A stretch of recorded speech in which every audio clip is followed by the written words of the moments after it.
So couple friendly movie ఇప్పుడే చూసొచ్చాను. Fantastic, superb, mind-blowing, unbelievable. నాకు cinema చాలా చాలా చాలా బాగా నచ్చింది. ప్రతిసారి మలయాళం సినిమాల్లో వాళ్ళ లవ్ స్టోరీలు బాగుంటాయి అది ఇది అనుకుంటాం, మన తెలుగు సినిమాలో అలా చేయలేము అనుకుంటాం. నాకు ఈ సినిమా ఒక మలయాళం సినిమాలో ఏ రేంజ్ ఫ్రెష్నెస్ ఉంటుందో, కొంచెం ఆథెంటిసిటీ ఉంటుందో, అందులోనూ మన తెలుగు ఎమోషన్ మిక్స్ కొడితే ఎంత బాగుంటుందో అంత బాగుంది అనిపించింది. ఫస్ట్ పాజిటివ్స్ గురించి మాట్లాడదాం. మనకి మానస వారణాసి గారు అండ్ ఆల్సో సంతోష్ శోభన్ మధ్యలో ఉండే కెమిస్ట్రీ చాలా చాలా బాగుంటది. వాళ్ళ పర్ఫార్మెన్సెస్ కూడా చాలా బాగుంది అనిపించింది. లవ్ స్టోరీ కూడా చాలా ఆథెంటిక్ గా అలా కుదిరిపోయింది కథలో. జస్ట్ ఏదో పెట్టినట్టు ఎక్కడ అనిపించలేదు. ప్రతి సీన్ కూడా బిల్డ్ చేసుకుంటూ వచ్చింది, అది మస్తు అనిపించింది. Screen play is very very interesting. Flash back కి ప్రెజెంట్ కి మధ్యలో కట్ బ్యాక్ చేస్తూ ఉంటారు అనమాట. సినిమాలో ఒక ఆథెంటిసిటీ ఉంది. సెకండ్ హాఫ్ లో ఇంకా ఎమోషనల్ వెళ్ళిపోతా అనమాట. సినిమా చాలా బాగుంది అనిపించింది. గిమ్మిక్లు ఎక్కడా వాడలేదు. ఇది ఒక లవ్ స్టోరీ, కాకపోతే దీనిలో ఒక మెలికి ఉంది అన్నట్టుగా ఎక్కడ కాకుండా మంచి కథ చెప్పింది. ఇంకా నెగటివ్స్ కిందకి వస్తే మాత్రం సినిమాలో కొన్ని ట్రోప్స్ ఇది ఎక్కడో చూశాను అని ఫీలింగ్ వస్తాను. సడన్ గా రాజీవ్ కనకాల గారు ఒకసారి అవుట్ బర్స్ట్ అయిపోతాను అనమాట. అక్కడ సిచ్యువేషన్ కి సంబంధం లేకుండా ఏదో మెసేజ్ ఇచ్చినట్టు అనిపించింది అనమాట.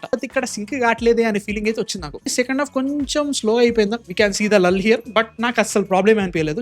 సీరియస్లీ చాలా చాలా రోజుల తర్వాత తెలుగు సినిమాలో ఒక మంచి లవ్ స్టోరీ పడిందని నాకైతే అనిపించింది.